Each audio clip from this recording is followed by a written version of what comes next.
21 राज्यों में भारी बारिश का अलर्ट। यूपी बिहार में मौसम बिगड़ने की चेतावनी। 75 किलोमीटर की रफ्तार से चल सकती है हवा।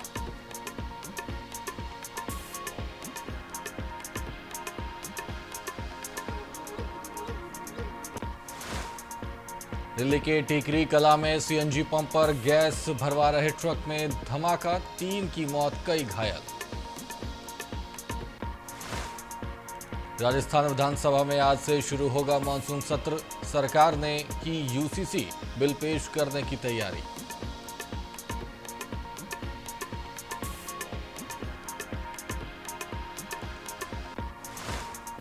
नमस्कार, न्यूज टीवी इंडिया देख रहे हैं आप और मैं हूं आपके साथ शिवम चतुर्वेदी। बुलेटिन की शुरुआत करते हैं। कोलंबिया में भूकंप से भारी तबाही देखने को मिली है। आपको बता दें कि मरने वालों की संख्या जो है वो बढ़कर 314 हो गई है और 262 लोग अब भी लापता हैं। उनकी तलाश जारी है। साथ ही साथ आपको बताते चले कि राष्ट्रपति ने मौतों की आंकड़ों की पुष्टि की है। आपको बता दें कि फिलहाल के लिए कोलंबिया में आए विनाशकारी भूकंप के बाद हालात बेहद भयावह हो चुके हैं और इस दौरान 10 अगस्त को आए इस भूकंप में बड़े पैमाने पर तबाही मचाई है और जिसमें अब तक 314 लोगों की मौत हो चुकी है। और देश के राष्ट्रपति अबेलार्डो ने इन मौतों के इस आंकड़े की आधिकारिक पुष्टि की है। सबसे बड़ी चिंता अब भी लापता लोगों को लेकर है। राष्ट्रपति के मुताबिक 262 लोग अभी भी लापता हैं और राहत बचाव टीमें लगातार उनकी तलाश में जुटी हैं। साथ ही साथ आपको बता दें कि मलबे में जिंदगी की तलाश जारी है और प्रशासन ने भारी यहाँ पर जो तैयारी है वो तेज कर दी है और प्रशासन ने प्रभावित इलाकों में राहत और बचाव अभियान तेज कर दिया है। तो आपको बता दें कि मरने वालों की संख्या 314 हुई है और इसकी जानकारी खुद वहां पर दी गई है।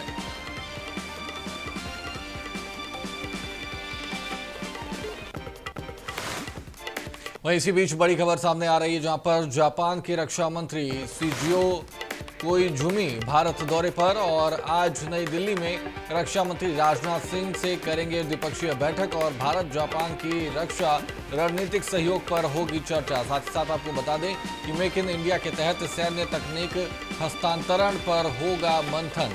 तो ये बड़ी बैठक बताई जा रही है, बड़ी मुलाकात बताई जा रही है जहां पर आपको बता दें कि जापान के रक्षा मंत्री शिंजिरो कोइजुमी भारत दौरे पर और आज नई दिल्ली में रक्षा मंत्री राजनाथ सिंह करेंगे द्विपक्षीय बैठक। साथ ही साथ आपको बता दें कि भारत जापान के रक्षा रणनीतिक सहयोग पर होगी चर्चा। मेक इन इंडिया के तहत सैन्य तकनीक हस्तांतरण पर भी होगा मंथन।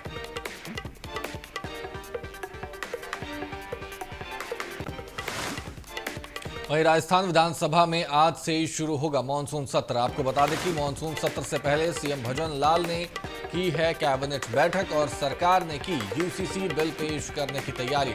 साथ ही साथ आपको बता दें कि कमर्शियल टैक्सेशन से जुड़ा विधेयक भी विधानसभा में होगा पेश। तो ये बड़ी खबर आपसे साझा कर रहे हैं जहां पर कमर्शियल टैक्सेशन को लेकर के भी जो विधेयक है वो विधानसभा में पेश होगा और राजस्थान विधानसभा में आज से शुरू होगा मानसून सत्र।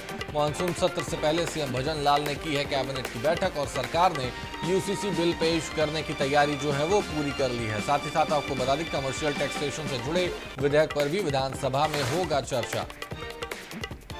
तो राजस्थान विधानसभा में आज से शुरू होगा मानसून सत्र और आपको बता दें कि मानसून सत्र से पहले सीएम भजन लाल शर्मा ने की है कैबिनेट बैठक।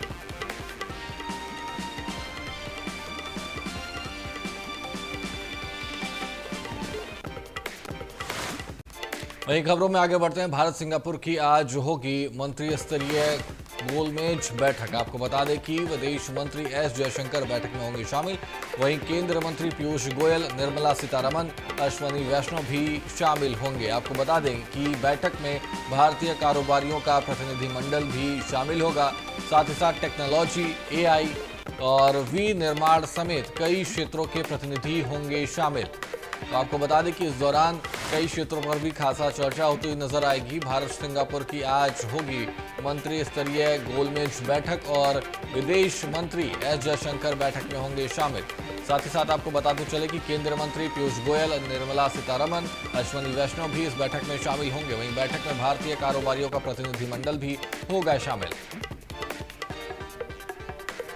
तो टेक्नोलॉजी एआई विनिर्माण के क्षेत्र पर यहां पर बातचीत होती हुई नजर आएगी। आपको बता दें कि भारत सिंगापुर की आज होगी मंत्री स्तरीय गोलमेज बैठक। वहीं विदेश मंत्री एस जयशंकर बैठक में शामिल होंगे और केंद्रीय मंत्री पीयूष गोयल, निर्मला सीतारमण और अश्विनी वैष्णव भी शामिल होंगे।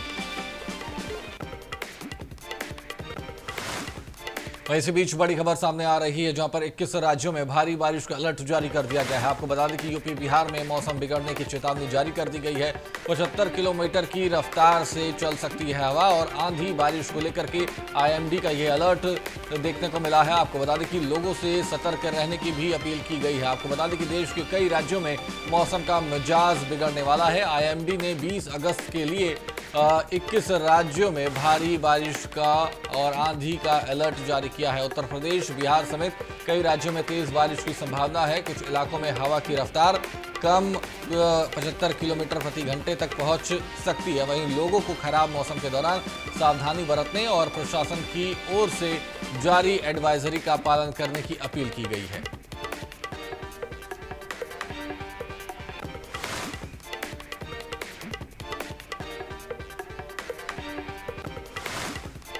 इसी बीच दिल्ली एनसीआर में बदला मौसम का मिजाज। आपको बता दें कि आधी रात तेज हवा के साथ हुई झमाझम बारिश और भारी बारिश से द्वारिका अंडरपास पर पानी भरा है और दिल्ली के कई और इलाकों में भी हुआ है जल भराव।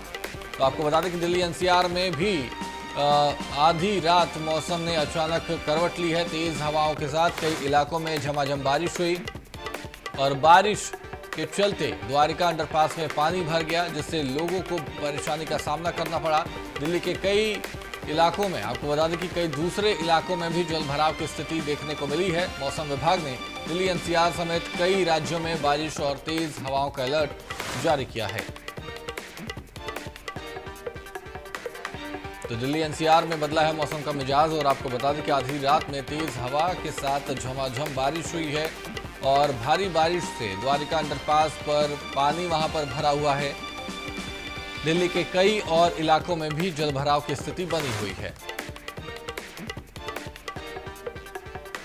तो दिल्ली एनसीआर में बदला मौसम का मिजाज। इस दौरान आपको बता दें कि आधी रात तेज हवा के साथ झमाझम बारिश हुई और देश के कई राज्यों में अलर्ट भी जारी किया गया है।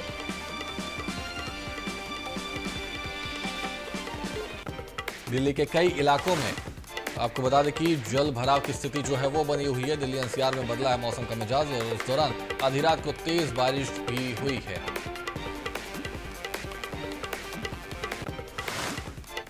वहीं पेपर लीक और परीक्षा में धांधली के खिलाफ उठी आवाज ने कई परीक्षाओं को रद्द करा दिया। लेकिन अब इसी बीच इसी फैसले से उन छात्रों की परेशानियां बढ़ गई हैं जिन्होंने मेहनत के दम पर परीक्षा पास कर ली थी। झारखंड में जेएसएससी, सीजीएल जैसी परीक्षाओं के रद्द होने के बाद सफल अभ्यर्थी सड़कों पर हैं। उनका सवाल है कि गलती करने वालों पर कार्रवाई हो, लेकिन ईमानदारी से परीक्षा पास करने वालों का भविष्य क्यों अंधेरे में जाए। इस रिपोर्ट में देखिए। का आंदोलन रंग लाया। जांच और अनियमितताओं के आरोपों के बीच कई परीक्षाएं रद्द कर दी गई। रांची के जयपाल सिंह मुंडा स्टेडियम में जुटे हजारों अभ्यर्थियों के दबाव के बीच सीएम हेमंत सोरेन की सरकार ने जेएसएससी, सीजीएल परीक्षा रद्द करने, टीडीपीएल के जरिए कराई गई परीक्षाओं को निरस्त करने और 2014 के बाद हुई भर्ती परीक्षाओं की जांच कराने का ऐलान किया है। सीएम के इस फैसले के बाद आंदोलन स्तर पर छात्रों ने जमकर जश्न भी मनाया। हम लोगों ने निर्णय लिया है कि टीडीपीएल द्वारा किए गए परीक्षाएं टीडीपीएल के द्वारा प्रकाशित रिजल्ट और टीडीपीएल द्वारा जो भी अभ्यर्थी चुने गए हैं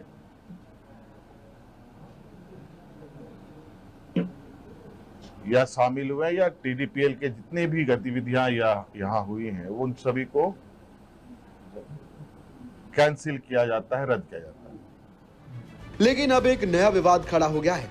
झारखंड में जेएसएससी, सीजीएल समेत कई परीक्षाओं को रद्द करने के फैसले के बाद दो तरह की आवाजें सामने आ रही है। एक तरफ वो छात्र हैं जो पेपर लीक और भ्रष्टाचार के खिलाफ कार्रवाई को जरूरी बता रहे हैं, तो दूसरी तरफ वो अभ्यर्थी है जिन्होंने परीक्षा पास कर ली थी और अब अपनी नौकरी बचाने की मांग कर रहे हैं। सफल अभ्यर्थियों का कहना है कि उन्होंने महीनों और वर्षों तक मेहनत कर परीक्षा पास की, अगर कुछ लोगों ने गड़बड़ी की है तो उनके खिलाफ सख्त कार्रवाई होनी चाहिए, लेकिन सभी अभ्यर्थियों को एक साथ दोषी मानना सही नहीं है।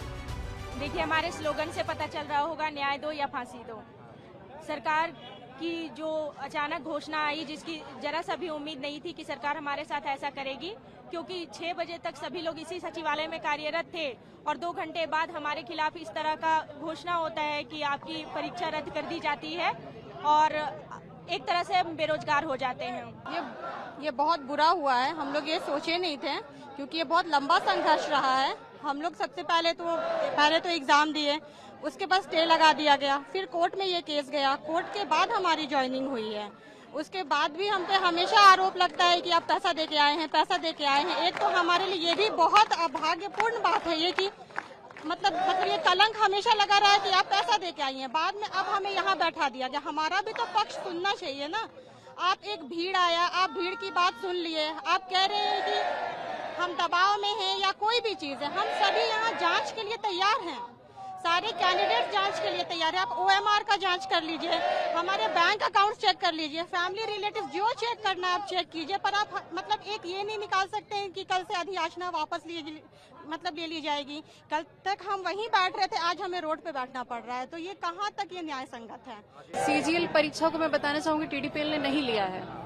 जितना भी था ये TDPL एजेंसी से जो भी रिलेटेड एग्जाम्स थे, CGL को TDPL ने नहीं लिया है। उसके बावजूद एक दबाव में आकर एक भीड़ तंत्र को सुन के, एक पक्ष को सुन के सरकार ने यह फैसला लिया है, इसलिए हम इसके खिलाफ है। हमारे साथ अन्याय हुआ है और हम यही अनुरोध करते हैं कि सरकार हमें न्याय दे। ये तुगलकी फरमान था सर। रात को 9 बजे एक प्रेस कॉन्फ्रेंस आता है कि CGL की नियुक्ति रद्द कर दी जाती है और हम लोग एक पल में ही रोड पे आ गए सर।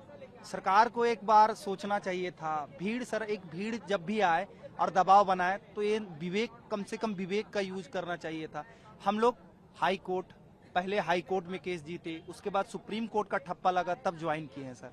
कम से कम सरकार को एक इंडिविजुअल जो भी हमारा जो एडमिट कार्ड ज्वाइनिंग लेटर था उसमें लिखा हुआ था कि कोई भी अभ्यर्थी गलत पाया जाएगा उसके खिलाफ कार्रवाई करने के लिए, ना कि सबको भुक्तभोगी सर। एक गलत होगा तो उसके लिए सब कोई दोषीवार तो नहीं है सर। एक पर्सनली चेक कर लेते, जिस आधार पर आपको क्या चेक करना है, कैसे चेक करना है, बुलाइए, 24 घंटा पूछिए।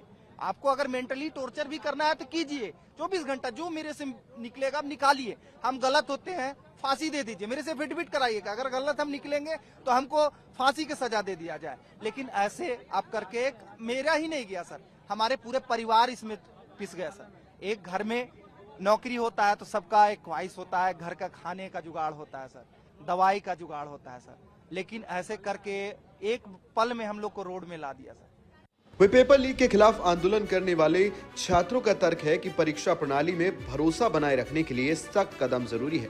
उनका कहना है कि भविष्य की परीक्षाएं पारदर्शी तरीके से हों ताकि मेहनत करने वाले छात्रों को उनका हक मिल सके। पेपर लीक रोकना जरूरी है, लेकिन साथ ही उन छात्रों के भविष्य की रक्षा भी बड़ी चुनौती है जिन्होंने पूरी ईमानदारी के साथ परीक्षा पास की है। अब सरकार के सामने बड़ा सवाल यही है कि दोषियों पर कार्रवाई हो और निर्दोष अभ्यर्थियों के साथ न्याय कैसे हो। Bureau report, news TV India. वहीं बिहार की राजधानी पटना में तेजस्वी यादव सम्राट चौधरी के खिलाफ शक्ति प्रदर्शन करते नजर आए। तेजस्वी यादव की अगुवाई में आरजेडी कार्यकर्ता लोक भवन तक मार्च किया और गोलंबर, आपको बता दें कि गोलंबर गांधी मैदान से लोक भवन तक मार्च निकाला गया। इस रिपोर्ट में देखिए। बुधवार को पटना की सड़कों पर सियासी पारा तब गर्मा गया जब राष्ट्रीय जनता दल यानी आरजेडी ने सीवान छात्र आंदोलन के दौरान हुई AK-47 फायरिंग के खिलाफ एक विशाल विरोध मार्च निकाला। नेता प्रतिपक्ष तेजस्वी यादव के नेतृत्व में हजारों समर्थकों ने जेपी गोलंबर से राजभवन तक मार्च किया। करीब 5 किलोमीटर लंबे मार्च में उनके साथ करीब 5000 समर्थक मौजूद रहे। इस दौरान पुलिस को प्रदर्शनकारियों को रोकने के लिए वाटर कैनन का इस्तेमाल करना पड़ा, जिससे इलाके में भारी अफरा तफरी मच गई। आरजेडी के इस विरोध प्रदर्शन में तेजस्वी यादव के साथ सांसद मीसा भारती भी शामिल रही। उनका लक्ष्य राज्यपाल के सामने अपना विरोध दर्ज कराने के लिए राजभवन पहुंचना था। पटना जिला प्रशासन ने सुरक्षा व्यवस्था के मद्देनजर डाक बंगला चौराहे पर पहले से ही मजबूत बैरिकेडिंग कर रखी थी। जनता दल और बिहार के छात्र जेल जाने को भी तैयार है, लेकिन अपनी मांगों पे डटे रहेंगे। जब तक सिवान के जिला अधिकारी और डीएम को सस्पेंड नहीं किया जाता है, उनको सबक नहीं सिखाया जाता है, तब तक छात्र और बिहार की जनता और राष्ट्रीय जनता सांस नहीं लेगी। वाटर कैनन का भी प्रयोग किया गया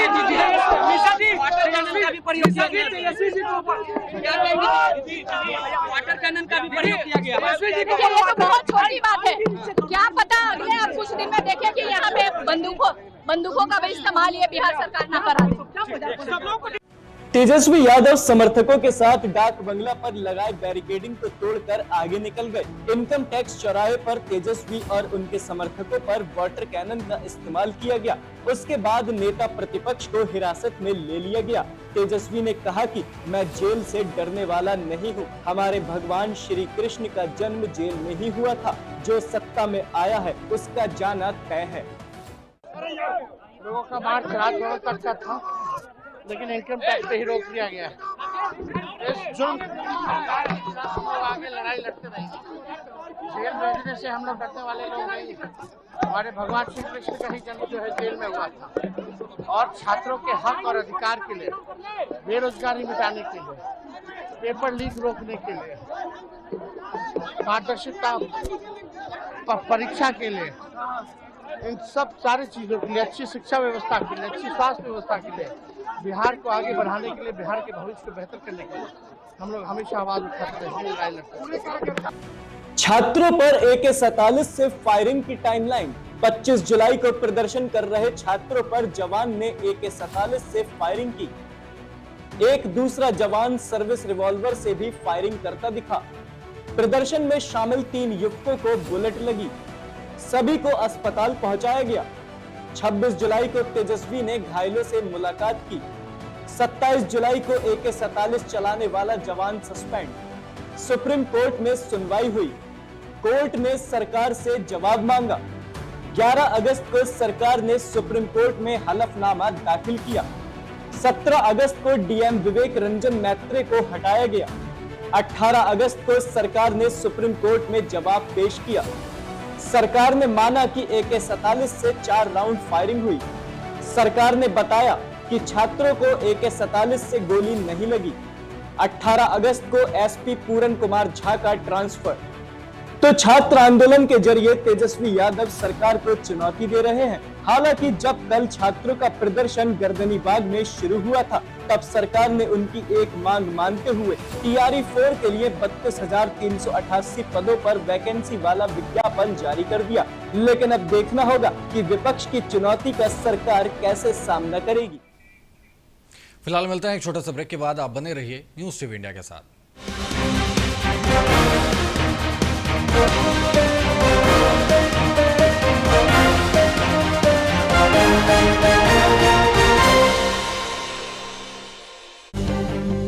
हरियाणा, जहां कारोबार को मिलते हैं नए पंख। माननीय प्रधानमंत्री श्री नरेंद्र मोदी जी के मार्गदर्शन में मुख्यमंत्री नायब सिंह सैनी के नेतृत्व में ईज ऑफ डूइंग बिजनेस की नई इबारत लिखी जा रही है। वर्ष 2014-2015 में राज्य का मर्चेंडाइज एक्सपोर्ट केवल 32,086 करोड़ रुपए था, जो वर्ष 2024-25 में बढ़कर 1,61,707 करोड़ रुपए के अभूतपूर्व स्तर तक पहुंच गया है। हरियाणा अब देश की निर्यात राजधानी बनने की ओर अग्रसर। इन्वेस्ट हरियाणा पोर्टल पर 250 से ज्यादा ऑनलाइन सेवाएं, डीबीटी के माध्यम से सीधे लाभार्थियों के खाते में अनुदान, डिजी लॉकर और ई फाइलिंग की सुविधा। मुख्यमंत्री जी के डिजिटल विजन ने बनाया कारोबार को और भी आसान।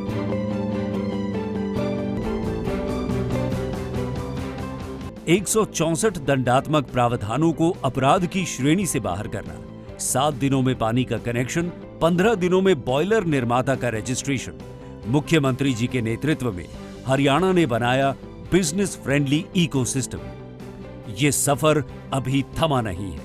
मुख्यमंत्री नायब सिंह सैनी के नेतृत्व में हरियाणा और ऊंचाइयों को छुएगा।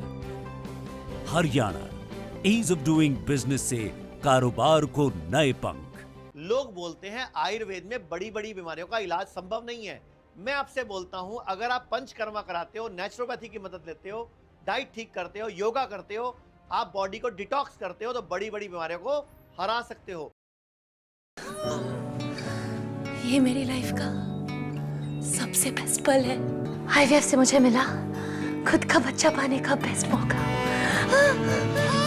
इंदिरा आईवीएफ की खास टेक्निक देती है आने वाले बच्चे को एक नेचुरल गर्भ जैसा वातावरण। इंदिरा आईवीएफ, खुशखबरी का बेस्ट मौका।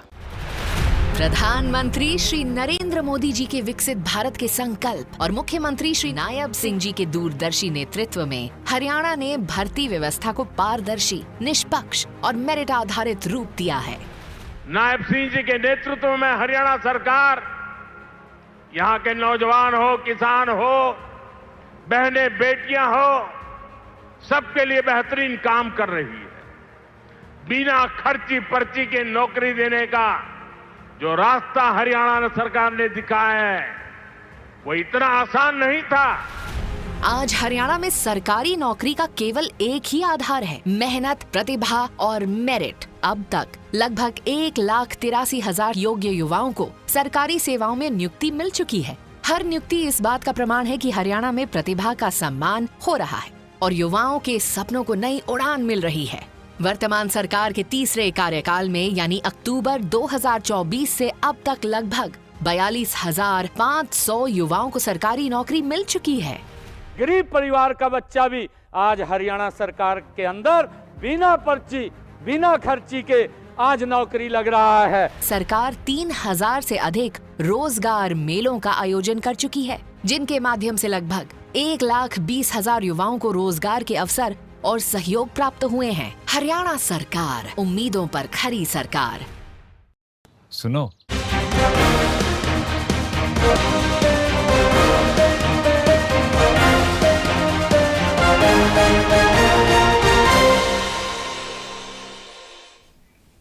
ब्रेक के बाद आप सभी का स्वागत है। खबरों में आगे बढ़ते हैं। यूपी में विधानसभा चुनाव भले ही अभी दूर हो, लेकिन सियासी माइंड गेम अभी से शुरू हो गया है। अखिलेश यादव ने बीजेपी और एनडीए के सीट शेयरिंग फॉर्मूले को लेकर के बड़ा दावा किया है। उन्होंने आरएलडी, सुभाष सपा, अपना दल एस और निषाद पार्टी को 162 सीटें दिए जाने की बात कही है। वहीं ओपी राजभर ने अखिलेश यादव पर पलटवार करते हुए इसे महज सियासी तंज बताया है। ऐसे में अब यूपी की सियासत में सवाल यही है कि अखिलेश का दाव सिर्फ माइंड गेम है या एनडीए के अंदर सचमुच सीटों का मंथन शुरू हो गया है। इस रिपोर्ट में देखिए।